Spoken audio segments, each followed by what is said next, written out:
Questions? Yes. Thank you. So it can be the global warming, so that's why the sea level is increasing. So that's why we have kind of forest under the sea.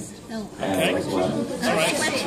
right, a question. Yeah, good. Questions about the picture. Go on, just tell me. Okay, where is it? Where are the two places? One thing that's nice about the picture is that you've got two locations, so it has that comparison. Yeah. Any other questions? Yeah. Who is the person holding the picture? Is the question. Yeah. Any others? Why is the person holding the picture? Why are they holding it? Yeah. Oh, very good. Is this the North Pole or the South Pole? Or somewhere else? Yeah. Any others? Yeah. What do people do in this area? How do they live? That type of question. Straight away I like this picture because you get different, it works on different levels. For example, I use it for the language of comparison. You get the difference in temperatures between warm, cold, hot, cold, so you can introduce comparative adjectives, for example. But you get questions like, why is he holding it? Where are the two locations? So it makes the teacher's life easy to some extent because the questions are already there and students can ask them. One thing I like about using National Geographic images is that there's also usually a story behind them. And I've been very lucky to be able to interview lots of explorers and photographers about their work. And with this picture, actually, the photographer took it because he wants to make a statement about the Earth. This photograph was taken in a swamp in South Carolina, in the States. And the photographer transported it to Baffin Island, which is in the Arctic Circle, and gave it to this Inuit Eskimo to hold. And the belief amongst some scientists is that 25 million years ago, the Arctic Circle would have looked like this, and humans wouldn't have been able to live on the Earth. So the photographer's message was that if we don't change the way we look after the Earth, this will start to return to look like this. So there was a kind of story behind it, which you may or may not agree with, but that's also a point of kind of discussion with the picture. So I like it if you can get those pictures that ask the questions, but also have the story with them. Now I'd like to share something with you. As a materials writer, one of the things I do is collect lists. And I have different lists for different kinds of activities, and one list that I find very useful that I'm going to give you a link to at the end is my list of questions that I use with pictures. So on my, you won't be able to read all of these, but you'll get the idea. This is my list of questions and tasks that I use. So when I find a picture, I think, which of these questions can I use with the picture?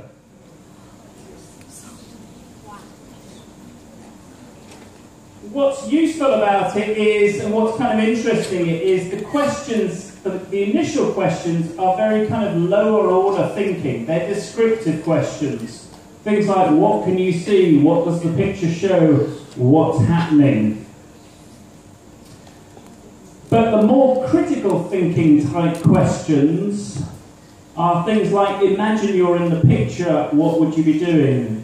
Or comparing the two pictures, predicting and speculating about the pictures, and reusing the images in different ways. And they're the types of questions and tasks that get students thinking more critically with the images. And I'm sure you've got your own questions that can go with pictures as well, but I'll give you a link at the end and you can download a copy of this, because it's quite a useful reference list for any pictures that you might come across. So, questions are important, and I think one of the challenges if you're teaching lower levels is, we talked about this issue of critical thinking with elementary students and low students. what's its relevance. Questioning skills actually is something that we can develop right at a low level in class. If you think about a typical grammar lesson with elementary students, how might we develop questioning skills? Okay, well here's an exercise from a grammar book I wrote. Very simple task. We all feel happy when we give this as a teacher because we can give it and we know there's wrong and there's right, and that's always nice to deal with in the classroom. So students underline the verb and they produce present simple questions. Yeah? However, I want to add a bit of challenge to this when students are learning how to form questions, even at a low level. So they could do this type of exercise, and next I could give them this type of exercise. So they get the question, the answer, but I remove the question and they have to do more work. So they have to start to think a bit more deeply about forming questions. So their higher order thinking is starting to kick in. But what if I really wanted to get my students questioning and working harder? Well, it's quite straightforward. I just give them this type of exercise. Maybe they work in pairs. They create questions with what, where, why, and then they interview their partner. And I'm starting to encourage them to think about just creating their own questions, and they're being more independent with their thinking. As a teacher, it's harder to manage this kind of thing because, of course, there's more opportunity for mistakes, and how do you handle error correction, and if you've got a big class, that's harder to deal with.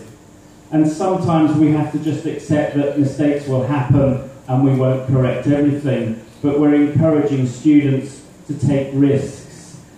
And essentially, if you want your students to be critical thinkers, then you will have to encourage risk in the classroom. Students will have to take risks and make mistakes and learn from them. So, there, even at a low level, we can see how we can push students to use their higher order thinking a bit more. In terms of exam teaching, I think there's a way in which we can teach students language or get them to use language which will encourage critical thinking. If you prepare students for speaking exams, for example, quite often the examiner will ask the students questions about their opinions. One exercise I do with students, and this is to help students with IELTS exams or Cambridge exams, I give them a substitution table like this. In this particular exam, students have to be able to answer the examiner and talk about exercise, travel, family, where they live, technology, and so on. And you want to give students some phrases to express their opinion, yeah? So the exercise is very simple. Students just practice making different sentences that they can use to answer the examiner. So I think that exercise is good for you. I don't agree that living in the country is better than living in the city. That type of phrase.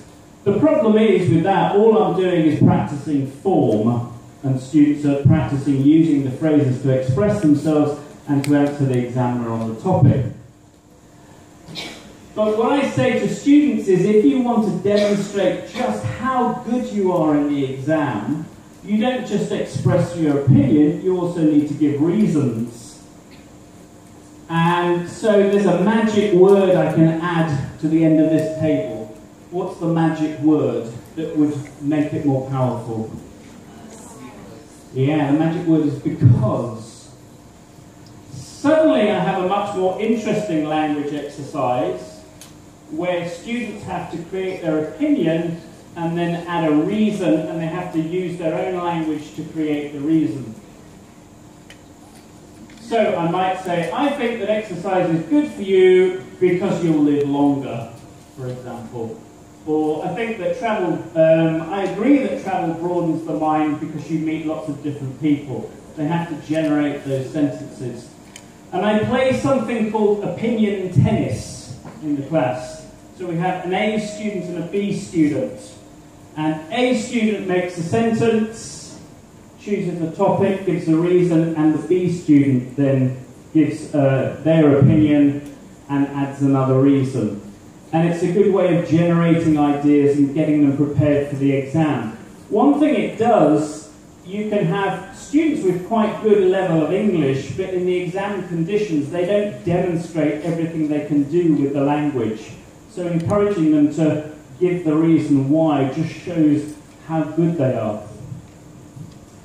The other interesting thing about exam preparation like this is that actually we're asking students to talk about really quite difficult things.